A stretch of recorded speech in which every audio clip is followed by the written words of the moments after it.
រិសុសស្ដីពុកម៉ែបងប្អូនតាគ្នានេះគឺជាសម្លខ្មែររបស់យើងគឺជាសម្លកកូរមានប្រហុកមានសាច់ស្លឹកម្រុំស្លឹកបាសអង្ករលីងបន្លែកកូរហើយគឺម៉ាក់អូនបានម៉ាក់អូនដាក់ប្រហុកកូរឲ្យឈ្ងុយបន្តិចដល់ពីកូរប្រហុកឲ្យឈ្ងុយហើយគឺម៉ាក់អូនបានដាក់ស្លឹកក្រូចសើចនិងគ្រឿងផងដែរកូរឲ្យឈ្ងុយបន្តិចទើបចាក់សាច់ចូលបន្ទាប់មកម៉ាក់អូនក៏ដាក់សាច់ជ្រូកចូលយើងត្រូវឲ្យសាច់ជ្រូកឆ្អិនរួចឡើងឈ្ងុយបន្តិចហើយយើងដាក់គ្រឿងដូចជាស្ករអំបិលប៊ីចេងតែយើងមិនត្រូវដាក់ទឹកត្រីទេបងប្អូនព្រោះយើងដាក់ប្រហុកហើយយើងកុំភ្លេចដាក់ស្ករត្នោតផងណាពុកម៉ែបងប្អូនព្រោះអីធ្វើឲ្យវាឆ្ងាញ់ហើយយើងដាក់ទឹកបន្តិចចាក់ទឹកហើយយើងត្រូវដាក់បន្លែកកូររួចយើងកូរឲ្យទ្រមបន្តិចបន្ទាប់ពីយើងដាក់ទឹកហើយគឺយើងត្រូវដាក់បន្លែកកូរឲ្យឆ្អិនបន្តិចពុកម៉ែបងប្អូនទាំងអស់គ្នា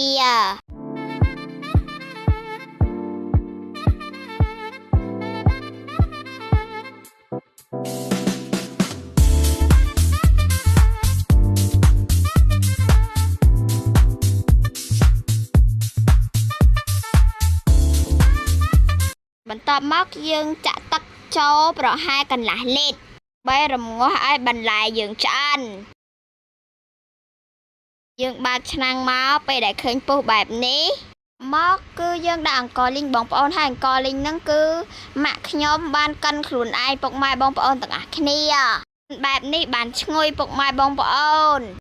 បន្ទាប់មកយើងកូរបន្ទាប់ពីកូរហើយគឺយើងត្រូវចាក់ទឹកស្អាតបន្តិចទៀតពោះទឹកគឺយើងត្រូវដាក់តាមចំណង់ចំណូលចិត្តរបស់ពុកម៉ែបងប្អូនឃើញពុះបែបនេះគឺយើងត្រូវដាក់ស្លឹកបាសចូលហើយគឺយើងត្រូវកូរទៀតហើយពុកម៉ែបងប្អូនគឺនិយាយទៅស្លកកូរគឺយើងត្រូវកូររហូតគឺដូចឈ្មោះវាតែម្ដងពុកម៉ែបងប្អូនក្រោយហើយបងប្អូនគឺម៉ាក់អូនដាក់ស្លឹកម្រុំចូលជាកិច្ចបង្ហើយដាក់ស្លឹកម្រុំឲ្យឆ្អិនរួចឆ្អិនហើយពុកម៉ែបងប្អូនជម្រាបលា